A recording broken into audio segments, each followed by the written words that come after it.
Hello everyone, welcome you all in Learn to Teach with Dr. Minoti Shrivastava. Hope, student, you all are fine and safe and using your time in good things. So student, अगर मैं बात करूं तो हमने अपनी last जो video Learn to Teach में cover की है वो है मोटिवेशन पे। आज हम एक और टॉपिक लेके आए हैं which is the part of methodology teaching. जब हम various type of pathology subject की बात करते हैं और इसमें मेथड्स की बात करते हैं तो एक मेथड आता है कोऑपरेटिव एंड कोलैबोरेटिव लर्निंग। हम कैसे बच्चों में ये कोऑपरेशन और कोलैबोरेशन की जो स्किल है वो डेवलप कर सकते हैं, हाउ इट्स अ मेथड और how it's a skill, how it's a process to create learning among student. तो आज की वीडियो में हम ये जानेंगे कि what is the meaning of cooperation learning and what is the meaning of cooperative learning. तो let's start explanation of cooperative and collaborative learning. तो स्टूडेंट, सबसे पहले हम मीनिंग और इसका जो कॉन्सेप्ट है उसको क्लियर कर लेते हैं। तो कोऑपरेटिव लर्निंग जैसे कि नाम से ही बहुत ही कुछ क्लियर है, कोऑपरेशन, एक दूसरे के सहयोग से जब हम चीजें करते हैं तो उसे कोऑपरेशन या कोलैबोरेटिव लर्निंग कहते हैं। यानी कि एक दूसरे के साथ मिलकर जब हम अधिगम या लर्निंग करते हैं तो दैट्स कॉल्ड कोऑपरेटिव लर्निंग। तो यहाँ पे भी काफी क्लियरली समझाया गया है कि इन कोऑपरेटिव लर्निंग ग्रुप मेंबर्स, जो ग्रुप मेंबर्स होते हैं, are given a section of a problem to solve for instance. जो ग्रुप मेंबर होते हैं, स्पेसिफिकली हमें सबसे पहली और इम्पोर्टेंट चीज यहाँ पे जानने वाली वो है कि cooperative and collaborative learning individual नहीं है। यहाँ पे ग्रुप जो है वो फॉर्म होता है।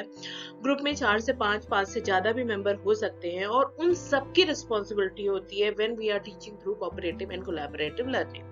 तो they each have to work on their section and provide solution to solve the larger problem. एक कोई प्रॉब्लम है जो कि एक पर्टिकुलर ग्रुप को दी गई।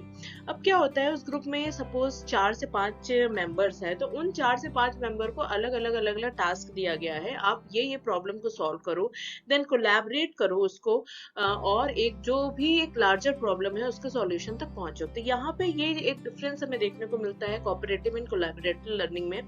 We will clear it later. पहले हम इसके कॉन्सेप्ट को समझ लेते हैं। For this they need to study, do their research and then share their data with the others helping them understand what they did and how। तो इसका जो प्रोसेस होता है उसमें सबसे पहले ये चीज होती है, जब आपको कोई प्रॉब्लम दी जाती है तो आप उसके लिए ब्रेनस्टॉर्मिंग करते हो, उसके बारे में सोचते हो कि मैं इस प्रॉब्लम के सॉल्यूशन तक कैसे पहुंचूंगा। तो उसके लिए वो स्टडी करेगा, रिसर्च करेगा, डेटा कलेक्ट करेगा और जो डेटा कलेक्ट हुआ है या जो भी इंफॉर्मेशन कलेक्ट हुई है उस इंफॉर्मेशन को वो ग्रुप में जो अदर ग्रुप मेंबर्स हैं उनके साथ शेयर करेगा। शेयर करने के बाद वहां पे एक अंडरस्टैंडिंग डेवलप होती है कि ये जो हमारा डेटा या इंफॉर्मेशन हमने कलेक्ट किया है इसको हम लार्जर जो प्रॉब्लम है जो ओवरऑल ग्रुप को दी गई है उसको सॉल्व करने में कैसे हेल्प कर सकते हैं। तो ये ओवरऑल प्रोसेस है कोऑपरेटिव लर्निंग का। स्टूडेंट, कोऑपरेटिव लर्निंग के बाद कॉन्सेप्ट हम समझ लेते हैं कोलैबोरेटिव लर्निंग का। कोलैबोरेटिव लर्निंग कोऑपरेटिव लर्निंग में बहुत ज्यादा डिफरेंस नहीं है। सबसे इंपॉर्टेंट और कॉमन चीज जो है ग्रुप एंड ग्रुप मेंबर्स और सबको एक्टिव होना है। तो in collaborative learning group members have to work on individual task.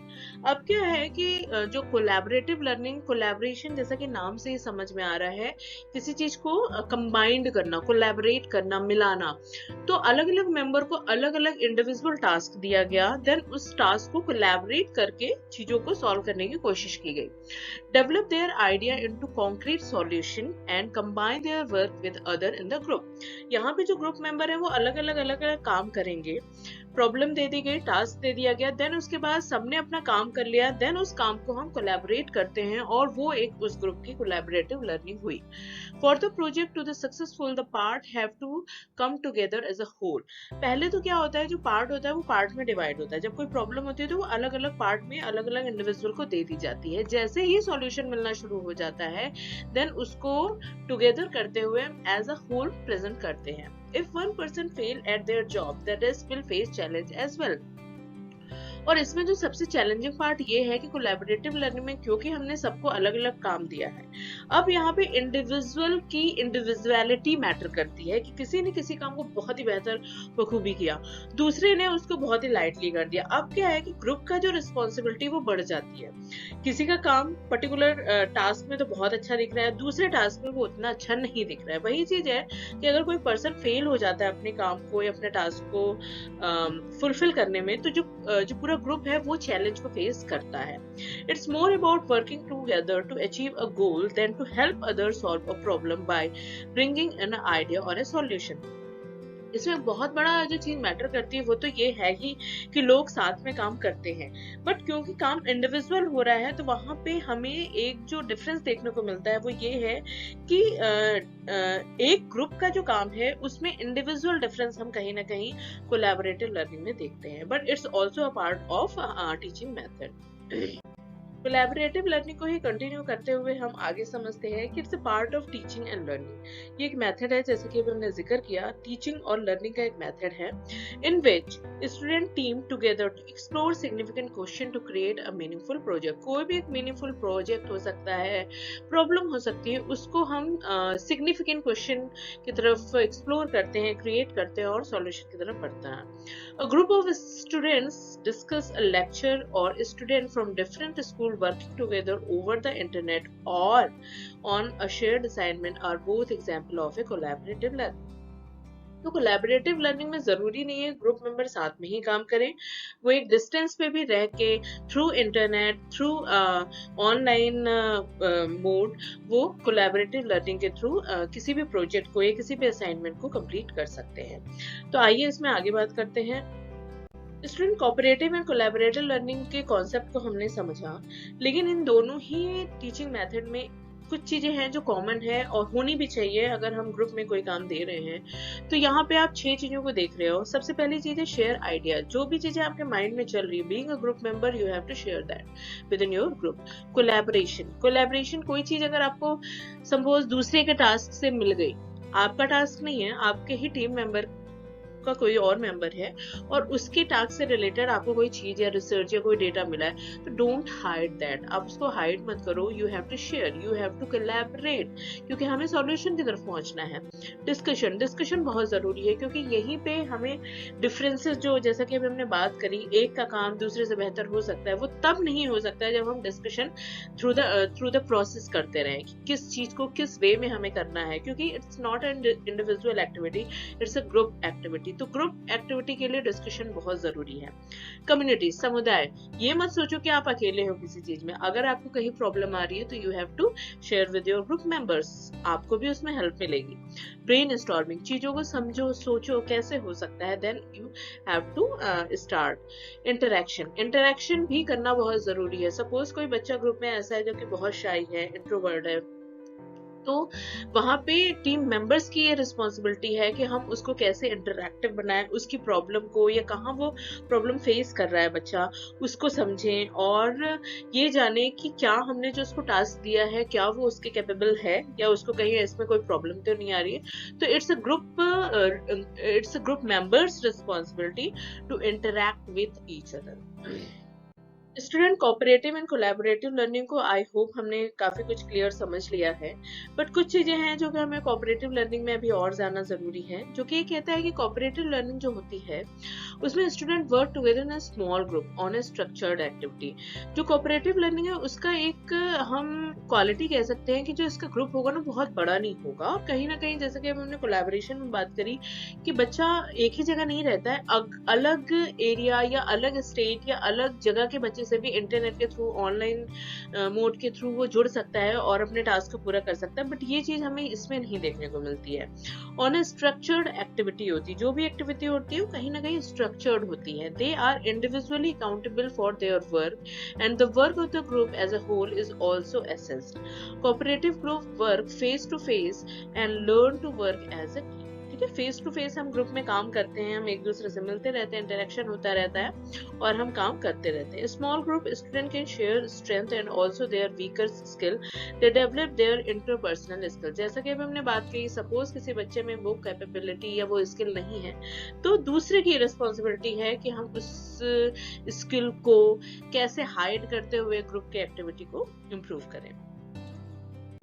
Student, I hope हमें कोऑपरेटिव एंड कोलैबोरेटिव लर्निंग का कॉन्सेप्ट क्लियर हो गया है। इस स्लाइड के थ्रू हम दोनों में सिमिलरिटीज और डिफरेंस को जान लेते हैं और कहीं ना कहीं जो इसका कॉन्सेप्ट है वो भी इस स्लाइड के थ्रू काफी क्लियर होता है। तो सबसे पहले हम सिमिलरिटीज पे बात करेंगे कि दोनों ही जो लर्निंग मेथड है उनमें क्या सिमिलरिटीज हमें देखने को मिलती है। पहला कह रहा है student work in a group to achieve a common educational aim. कोई भी प्रॉब्लम है उसका सॉल्यूशन निकालना है तो सबसे इंपॉर्टेंट जो चीज है वर्क इन अ ग्रुप, हम ग्रुप में काम करते हैं। Meaningful learning occur when all group member participate equally. तो all group member का participation equally is important and similarity. Social interaction is seen to support learning and development. Without interaction ना ही collaborative ना ही cooperative learning possible है। Active learning is encouraged. Active learning होनी चाहिए। Prepare student for the world of work. बच्चों को कार्य वाले संसार, मतलब ऐसा सोसाइटी, ऐसा समाज जिसमें वर्क किया जा सके, उसके लिए हम तैयार करते हैं थ्रू दिस लर्निंग मेथड। अब इसके कुछ डिफरेंसेस पे बात करते हैं। तो सबसे पहले हम कोऑपरेटिव लर्निंग की बात करते हैं। It's a anti competition, student are not assessed against each other और अगेंस्ट अदर ग्रुप्स। जो खूबी है इसकी, एक तरीके से हम कह सकते हैं एंटी कंपटीशन है। एक बच्चे को दूसरे बच्चे से हम स्किल में कंपेयर नहीं करते हैं। ग्रुप का काम कैसा है ये हम कहीं ना कहीं जानते हैं और उसमें भी हम एक ग्रुप को दूसरे ग्रुप से कभी भी कंपेयर नहीं करते हैं।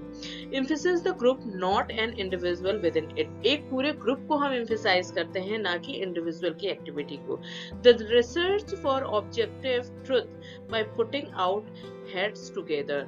हम रिसर्च को सबको साथ में लेके चलने की बात करते हैं। Teacher is active in structuring the lesson aim and objective.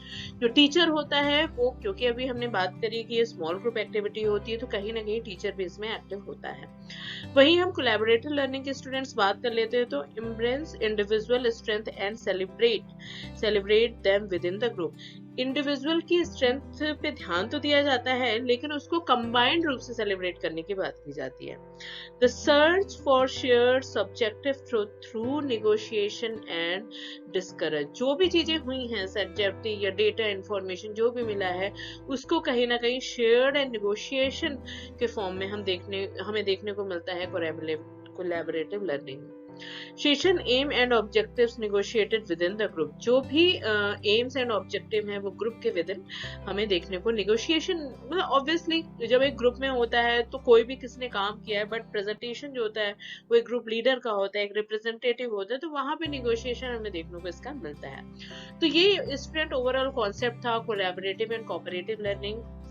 both the method of learning is very important, especially present day situation, जब हम बच्चे को एक ऐसे वर्क या वर्ड के लिए तैयार करते हैं जहाँ पे वो सिर्फ इंडिविजुअल काम नहीं करेगा, उसके साथ और भी पीयर टीम है, अदर कलीग्स हैं, तो वहाँ पे हम कोऑपरेटिव एंड कोलैबोरेटिव लर्निंग के थ्रू क्वालिटी एजुकेशन को प्रोवाइड कर सकते हैं। तो आई होप स्टूडेंट आपको इन दोनों ही मेथड का कॉन्सेप्ट क्लियर हुआ होगा।